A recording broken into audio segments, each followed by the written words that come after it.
My sa nechceme sťažovať, ale vždy to musím povedať. Nič iné nerobíme posledných 6 mesiacov, len upratujeme bordel. Bordel, ktorý nám tu nechala predchádzajúca vláda. Vo všetkých oblastiach. A môže sa vysmievať pán Ódor na billboardoch a ďalší, ktorí kandidujú. To, čo dorobili za 3 roky s touto krajinou, je niečo, čo sa nepodarilo možno v minulosti za 100 rokov nikomu. Najhoršie verejné financie, nečerpanie európskych fondov, bordel vo všetkých oblastiach krížom krážom. Dostali sme sa v oblasti pôdohospodárstva do veľkých problémov s vyplácaním priamych platieb a rovnako s vyplácaním rôznych financií z fondov Európskej únie, tzv. Druhom pilieri. Situácia je mimoriadne vážna. Myslím si, že minister pôdohospodárstva o tom veľmi jasne hovoril niekoľkokrát. A ja odporúčam všetkým dámam a pánom z Progresívneho Slovenska, Sasky, z ostatných politických strán, nech sú ticho, lebo nesú priamu zodpovednosť za to, v akom stave je dnes vyplácanie týchto podpor pre poľnohospodárov. My sme sa rozhodli, že budeme veci nielen kritizovať, ale aj riešiť.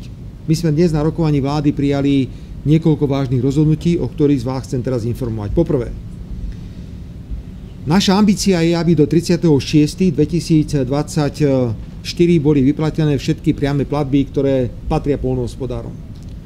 Ale keďže máme obrovské problémy, ktoré sme zdedili z minulosti, tak sme sa rozhodli, že poľnohospodári, ktorí sa cítia tým, že sa odkladá to vyplácanie priamych platieb ohrození, budú mať možnosť dostať bezúročnú pôžičku zo Slovenskej záručnej a rozvojovej banky až do výšky 100 000 eur, to je maximálna výška, inak to je 70% z tej priamej platby, ktorá by inak mu patrila.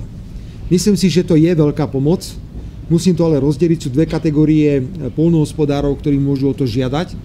O túto bezúročnú, opakujem, bezúročnú pôžičku môžu žiadať poľnohospodári, ktorí buď nemajú žiadne iné úvery, ktoré by ručili týmito priamými platbami. V prípade, že sú to poľnohospodári, ktorí už majú úvery a ručia priamými platbami, tak budú môcť požiadať banku o poskytnutie bezúročného úveru s tým, že budú ručiť za tento úver iným spôsobom. Považujem to za mimoriadne dôležité a vážne rozhodnutie. V tomto duchu sme prijali aj návrh zákona, vrátanie návrhu na skrátené legislatívne konanie. Parlament to môže prijať veľmi rýchlo. Teda to obdobie, kde by sa mohli cítiť ohrození pôdohospodári, vykrývame týmto spôsobom.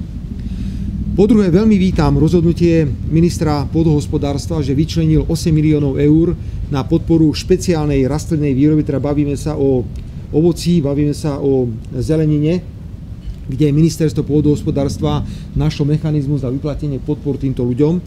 Po ďalšie, spoliehame sa na to, že bude pokračovať schéma štátnej pomoci v roku 2024, kedy chceme predĺžiť obdobie, kedy sme oslobodili poľnohospodárov a potravinárov od platenia odvodov. Momentálne to platí do 30. júna 2024. By sme chceli, aby to platilo až do 31. decembra 2024, čo vytvára určité, by som povedal, odľahčenie tlaku, ktorý dnes je na poľnohospodárov a potravinárov v súvislosti s cenami produktov, ktoré dodávajú na trh. Potom je to otázka podpory živočíšnej výroby. Aj tam sa spoliehame na rozhodnutie Európskej komisie.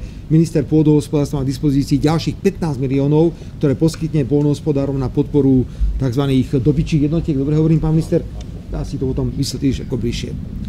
Rovnako potrebujeme podporiť administratívne kapacity PPAčky, kde padlo rozhodnutie, že potrebujú 70 ďalších ľudí, ale na vláde sme o tom otvorene hovorili, že to nebude navyšovanie. Toto navyšovanie musí byť spojené aj so znižovaním stavu pracovníkov na ministerstvách a ústredných orgánoch štátnej správy.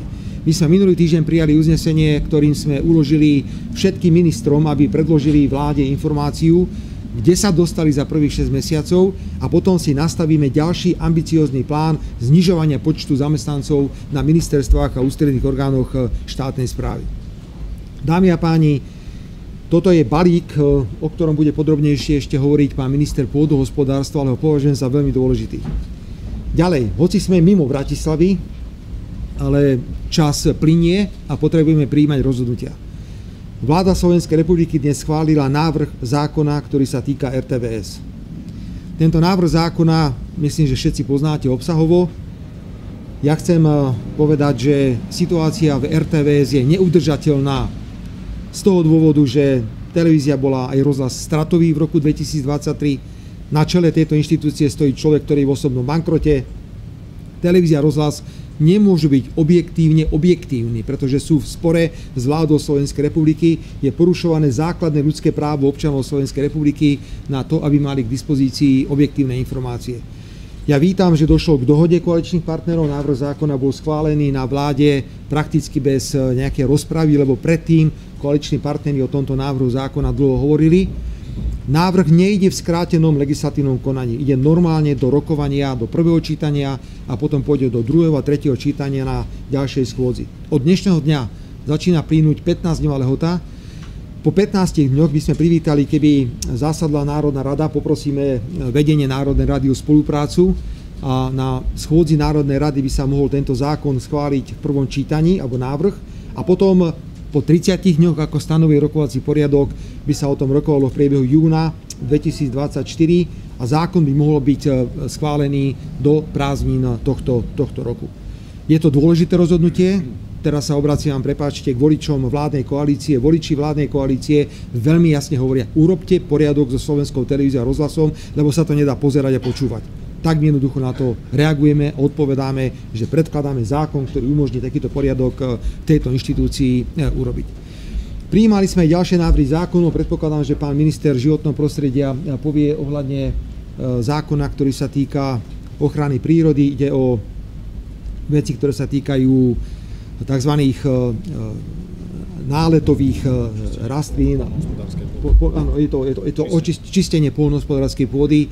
Ak budete mať k tomuto nejaký záujem, tak určite bude pán minister životného prostredia aj pán minister pôdohospodárstva na toto reagovať. Toľko asi k rokovaniu vlády Slovenskej republiky. Ešte raz ďakujem hostiteľom. Verím, že poľnohospodári privítajú túto informáciu. Pán predseda komory sa predpokladám k tomu vyjadrí. Takže som veľmi, veľmi rád, že sa nám to dnes podarilo. A pokračujeme napriek tomu, že 1. mája je streda, bude rokovanie vlády aj 1. mája. Chceme prijať určité rozhodnutia, pokiaľ ide o Slovensko v Európskej únii.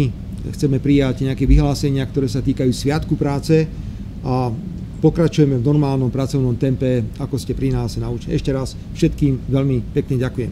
Nech sa páči, dámy a páni, máte k dispozícii všetkých zainteresovaných členov vlády, aby odpovedali na vaše otázky. Ďakujem pekne.